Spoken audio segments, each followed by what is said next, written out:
Le but d'un vaccin, c'est deux choses. La première, c'est d'apprendre à nos cellules à détecter un corps étranger, autrement dit un intrus.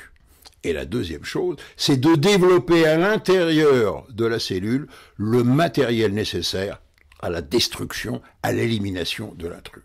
Dans le cas du coronavirus, l'intrus, c'est lui. Le voici, symbolisé par ce dessin. Deux choses dans le coronavirus très importantes. La première, vous voyez, c'est sa membrane, sa paroi. Et surtout, à la périphérie, il y a des petites pointes. On appelle ça des spicules. En fait, c'est une protéine S. C'est fondamental pour la suite. Et à l'intérieur, deuxième partie importante, vous voyez, son code génétique, l'ARN.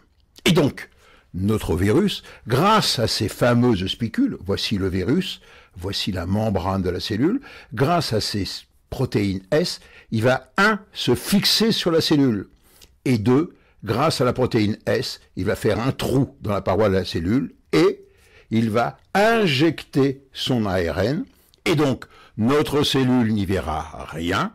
Au lieu de fabriquer des morceaux de cellules nécessaires à sa survie, elle va fabriquer, vous l'avez compris, elle va lire l'ARN, elle va fabriquer des morceaux de virus, elle va les assembler, et à partir d'un virus, elle va fabriquer 10, 100, 1000 virus. C'est ce qu'on appelle l'infection, la prolifération. Et donc, tout le but du vaccin, pour nos cellules, n'est pas de reconnaître le virus. C'est trop dangereux. Non, c'est de détecter la présence, il faut lui apprendre de détecter la présence de la fameuse protéine S.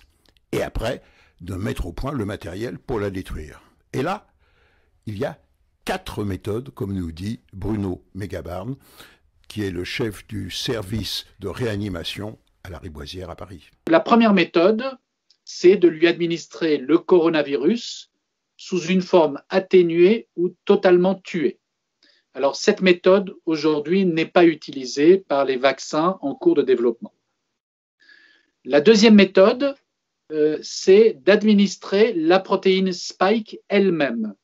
Donc, c'est une glycoprotéine, c'est-à-dire c'est une protéine complexe avec des résidus sucrés.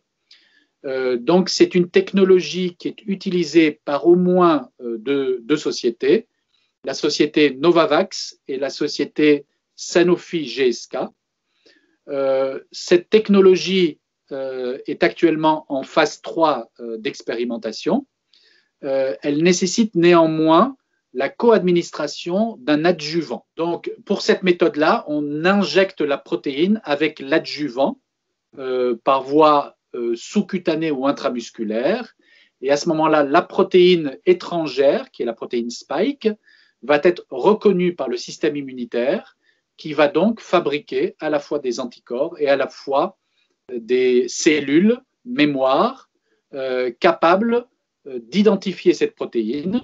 Et donc, lorsque le virus va se présenter ultérieurement au cours d'une infection, eh bien, le corps humain vacciné pourra lutter directement, car il a déjà les armes, c'est-à-dire les anticorps et les cellules, avant même d'avoir rencontré le virus.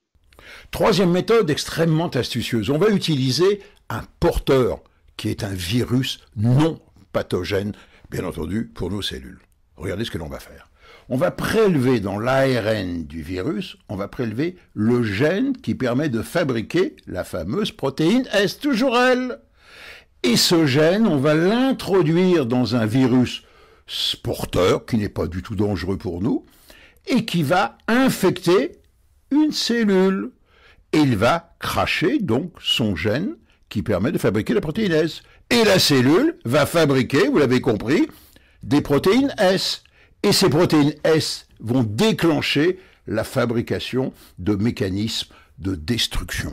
Voilà donc le procédé. À partir d'un virus porteur, on excite en quelque sorte les mécanismes de défense.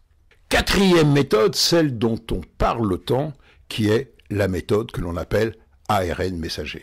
Quatrième méthode, cette fois-ci, c'est d'administrer le matériel génétique du virus capable de produire la protéine Spike directement. Donc, on va administrer l'ARN messager. Alors, on doit le mettre dans des particules de protection qui sont des nanoparticules sous la forme de gras lipidiques.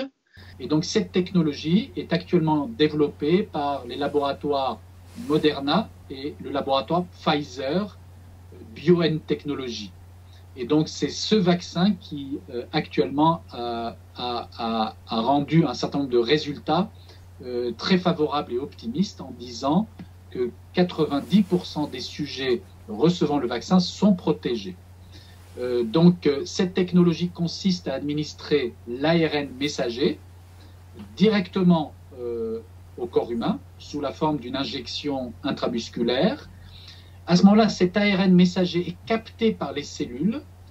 Il peut donc immédiatement produire des protéines spike virales qui vont être reconnues par le système immunitaire, produire des anticorps et des cellules mémoire qui permettront, en cas d'exposition ultérieure au virus, d'avoir préalablement les moyens de défense. Cette technologie est totalement nouvelle.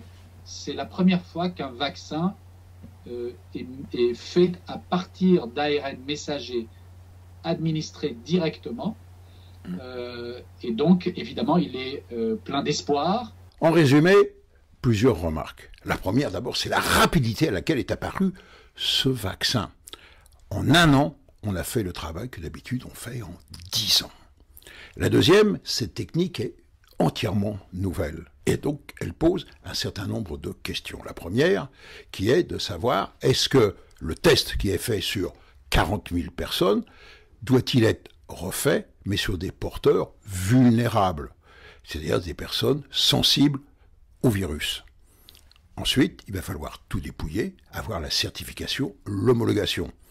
Enfin, un dernier problème, c'est celui de la fabrication en très grande série. Et quand je dis très grande série, ce sont des unités qui ne sont pas en milliers, en dizaines de milliers, ni en millions, mais en milliards de vaccins. Mais il reste que derrière tout cela, si ce progrès a pu être réalisé, c'est parce qu'en aval, il y a eu des progrès dans la génétique, dans le développement d'outils de la génétique. Vous voyez à quoi je pense? Mais oui, à nos 2 prix Nobel.